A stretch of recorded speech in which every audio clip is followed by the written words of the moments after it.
it was the first time I felt a responsibility for a role, because people have connected with Scout so much, and I just felt like I needed to play her correctly. So I really put all my energy into that, and then I just felt very validated when I did it, because I felt like I did something right and good for showing people this.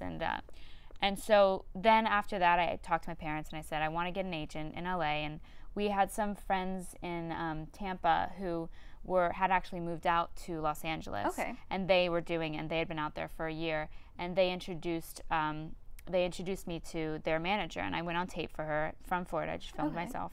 I sent it in.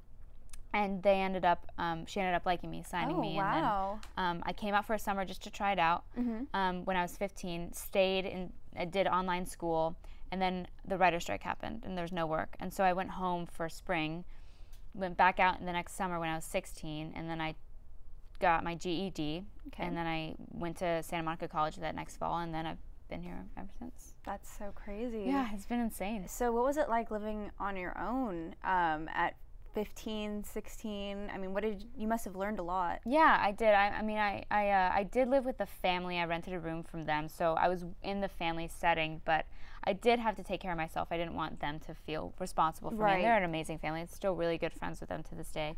They are like my family now. It is a weird situation to be thrown into. I think at the time I didn't really understand how weird it was, but now when I look back, it was weird, and I think because I had school to kind of focus on, and I was doing that, and I also took my job really seriously, it didn't feel as weird. I didn't feel as though I was just dropped into it. I was working, I was going to auditions, and I was going to USC to audition for student films, actually. Really? Yeah, I did a lot, actually, but I never booked one, so thank you guys. What made you, was that the reason you decided to go to UCLA? Yes. I still hold that grudge to this day. You still hold that grudge. Yeah, no. Actually, there's such amazing filmmakers all at colleges all around the world. So there's some amazing scripts. Oh, definitely. Both colleges. Yeah. So what are your dreams as an actress? Oh, man, that's a big question. I just want to do cool things. I just want to do cool projects that I'm really passionate about. I think I'm not quite in the place yet that I can kind of pick and choose what I want. But I'm hoping to get there soon, to be able to say no to projects that, aren't your cup of tea. Yeah, exactly. And I would love to do some really cool films. I'd love to do some dramas. Those are my favorite kinds of films. The intense character roles. I'd love to really challenge myself in acting and in filmmaking. Great. Well, tell me about your upcoming series. Oh yeah, the movie, The Warren Files. Yeah, The Warren Files. Yeah. Warren Files is another horror movie. It's directed by James Wan, who wrote and directed the first Saw. Oh, wow. Yeah, and he just did Insidious this past year. Okay, that's big. Yeah. It was awesome. It's a WB film, New Line Cinema. It's a horror movie about paranormal entities, and takes place in the 70s. I play in the family that is being oppressed by the paranormal entities, and I play the oldest daughter, and it's in 1971. It's a true story, and it's going to be really scary. It's going to be coming out within this next year. Oh my gosh. So do you believe in anything paranormal? I didn't before I did this film. Really? And, yes. And it's about these two investigators who are played by Vera Farmiga and Patrick Wilson. Right. And they come to our house, and they see what's up. And they were real investigators back in the 70s. And one of them's still alive. Lorraine Warren is still alive. She came to set.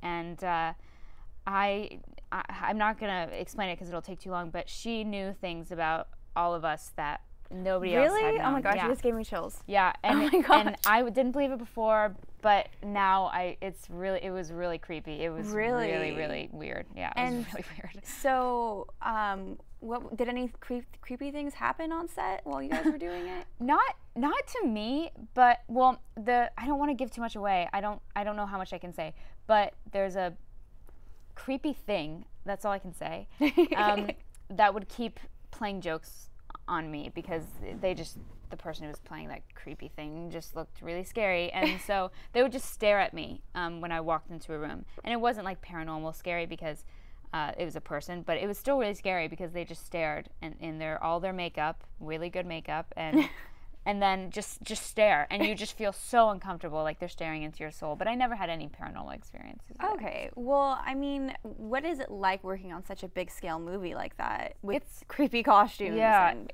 It's a lot different than something like Detention, which is so low budget, and you're just fighting for everything you are fighting for in indie movies nowadays. With the studio, it just seemed a lot easier. Everyone was a lot more easygoing because they had the time to work on things. I would look at the call sheet and it'd be like 1 or 2 scenes a day at most. And Detention, it was like 10 scenes a day trying to get trying to get it done with. Yeah, and so it was a lot easier, and it felt like more of a vacation. Everyone kind of knew what they were supposed to do. Everyone had worked with each other before, so they just kind of fell into their roles really easily, and it just went by very smoothly, like clockwork. It was really fun. I really enjoyed it. Yeah, and what was it like working with Vera Farmiga? I mean, she's stunning. Yeah, she's awesome. She is so cool. She's just not. I don't think that she realizes that she's like a huge star. It just doesn't seem like it, and she's very nice and very friendly and very funny, and she's always on set and always talking to everyone, and Patrick Wilson's very professional, very, very funny as well. Made some "that's what she said" jokes that were extremely funny and inappropriate, and I can respect that. But he was very fun to work with, and Ron Livingston actually played my dad, and that was really fun. And what was that like? It was hilarious. Ron Livingston is so funny. He's a lot like himself in Office Space, in real life, but he doesn't act that way all the time. But he's just very sarcastic, very funny, and he was really fun to be around. I really enjoyed hanging out with him. And so what did you learn from working with these people, and just in general working, and what kind of advice would you offer to students here or elsewhere of acting? I don't know. I guess there's different things that I learned from different people because everyone does acting differently. I guess from working on Detention, I learned that just skills about, because it was such a technically difficult movie, skills about how to move the camera and stuff. And I mean, it's different for every movie, but I would just say go for it, dreams, and go for it 100%. Great. Well, do you have anything else you'd like to add? No, go see Detention. Great. Well, thank you guys so much for joining us tonight. We will see you next week tomorrow, and stay tuned for later tonight because we are going to be having Jason Segel. So it'll be at 9 o'clock. Stay tuned, and thank you for joining CU at USC.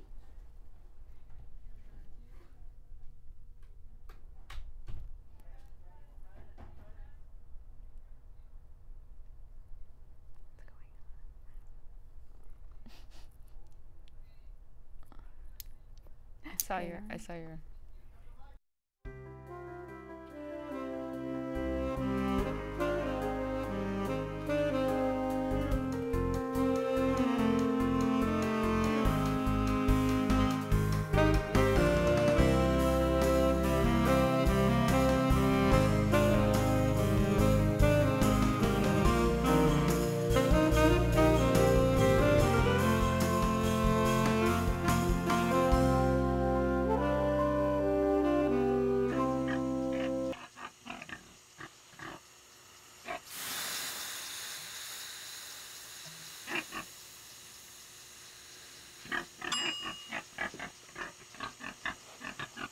Cook foods to the right temperature using a food thermometer.